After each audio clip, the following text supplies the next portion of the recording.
A'udzu billahi minasyaitonir rajim. Bismillahirrahmanirrahim. Allahumma ftah alaina hikmataka wa syur alaina min hazaini rahmatika ya arhamar rahimin. Rabbi shrah li sadri wa yassir li amri wahlul 'uqdatam min lisani yafqahu qawli. Amin ya rabbal alamin. Amin. Assalamualaikum warahmatullahi wabarakatuh. Nama saya Farah Atira selaku moderator pada usrah hari ini. Apa khabar kawan-kawan? Saya harap semua berada dalam keadaan yang sihat.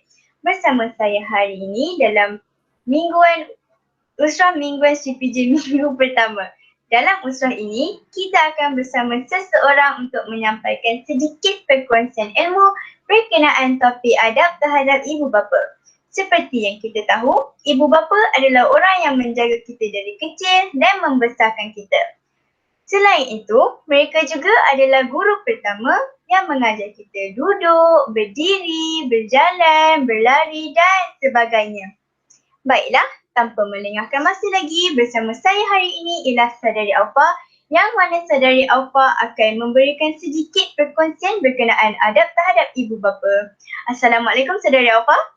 Waalaikumsalam. Okey, Saudari Aufa apa khabar? Sihat? Sihat, Alhamdulillah. Apa khabar saudari Farah? Sihat ke? Alhamdulillah, saya sihat sahaja. Nampak cantik ayu je saudari Farah walaupun duduk kat rumah. Terima kasih. Saudari Aufa apa kurangnya? Sama juga cantik. Baiklah, Saudari Aufa dah ready ke tu? Dah. Okey, kawan-kawan sekalian, saya mempersilakan Saudari Aufa untuk meneruskan perkongsiannya mengenai adab terhadap ibu bapa. Dipersilakan Saudari Aufa. Terima kasih saudari Farah. Assalamualaikum kepada semua warga Seri PJ. Selamat Hari Raya walaupun kita tidak dapat beraya di kampung tetapi kita masih dalam bulan Syawal iaitu bulan raya. Saya Aulia Ratul Aufa dari 5 Ibnu Khaldun dan juga bakal siswaza bidang perubatan obstetrik dan ginekologi insya-Allah. Pada hari ini, saya diamanahkan untuk membincangkan satu tajuk yang saya rasa harian kita, iaitu adab terhadap ibu bapa. Suka saya ingatkan untuk diri saya dan semua bahawa menghormati ibu bapa adalah kunci keberkatan hidup. Mari kita sama-sama memahami apa yang terkandung dalam surah Al-Isra ayat 23. Dan Tuhanmu telah memerintah agar kamu jangan menyembah selain dia dan hendaklah berbuat baik kepada ibu bapa.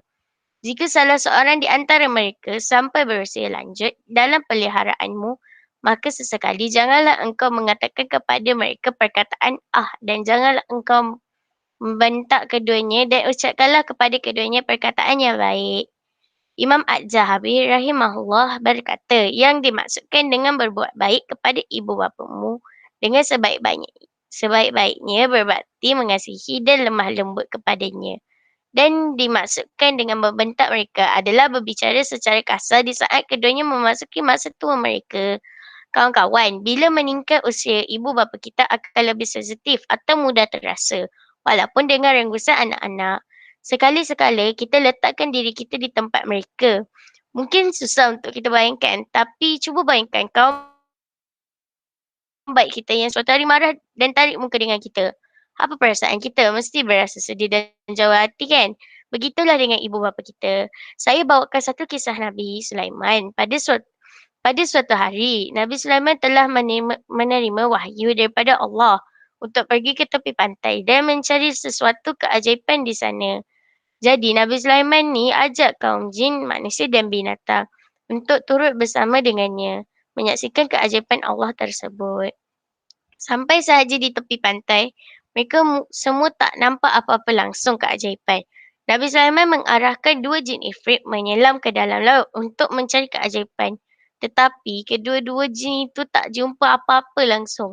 Kemudian, Perdana Menteri yang bernama Asif bin Bahiyah volunteer untuk bantu Nabi Sulaiman menyelam dan mencari keajaiban itu. So, Asif ni pun masuk dalam laut tu. Dengan izin Allah, Asif ni jumpa sebuah kubah yang sangat cantik di dasar laut tersebut. Jadi, Asif ni pun angkatlah kubah tu ke atas daratan. Semua orang, termasuk Nabi Sulaiman, terkejut tengok kubah tu berada di dalam laut.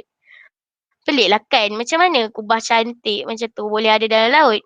Kemudian Nabi Sulaiman ni pergi ke dalam kubah itu. Ada seorang pemuda yang sedang khusyuk bermunajat kepada Allah. Sampaikan dia tak sedar langsung yang dia dah berada di daratan. Nabi Sulaiman memberi salam kepada pemuda itu dan pemuda itu menjawab dengan keadaan yang sangat terkejut sebab ada orang ramai yang melihatnya. Nabi Sulaiman pun bertanya kepada pemuda itu, bagaimana kamu boleh berada di dalam kubah ini dan berada di dasar laut? Lalu pemuda itu pun menjawab, aku telah berkhidmat kepada ibu bapa ketika mereka masih hidup selama 70 tahun. Bapaku seorang yang lumpuh dan ibuku pula buta. Sekiranya ketika di akhir hayat ibuku telah berkata bahawa dia rela atas khidmatku kepadanya dan ibuku berdoa kepada Allah supaya dipanjangkan umurku dan sentiasa taat kepada Allah. Tidak lama lepas itu bapaku yang mana dia juga rela dengan khidmatku dan bapaku berdoa agar aku diletakkan di tempat yang jauh daripada gangguan syaitan. Sebab itulah dua jin tadi tak jumpa kubah tu kerana doa bapanya dimakbulkan oleh Allah. Lalu Nabi Sulaiman bertanya, sudah berapa lama kamu berada di dasar laut tu?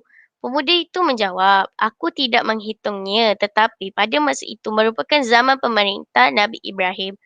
So Nabi Sulaiman pun kira-kira lebih kurang 2400 yang lalu. Nabi Sulaiman pun berkata yang mana rupa pemuda itu langsung tidak berubah tua. Malahan maintain muda je sedangkan dah 2000 tahun berlalu. Ini merupakan bukti yang mana doa ibunya dimakbulkan supaya anaknya dipanjangkan umur dan taat kepada Allah. Lalu Nabi Sulaiman berkata kepada umat manusia yang menyaksikan keajaiban tu. Kamu semua telah lihat keajaiban yang dikurniakan oleh Allah. Lihatlah betapa besar balasan yang Allah berikan kepada orang yang taat kepada orang tuanya. Dan betapa seksanya orang yang mendahaka kepada kedua ibu bapanya.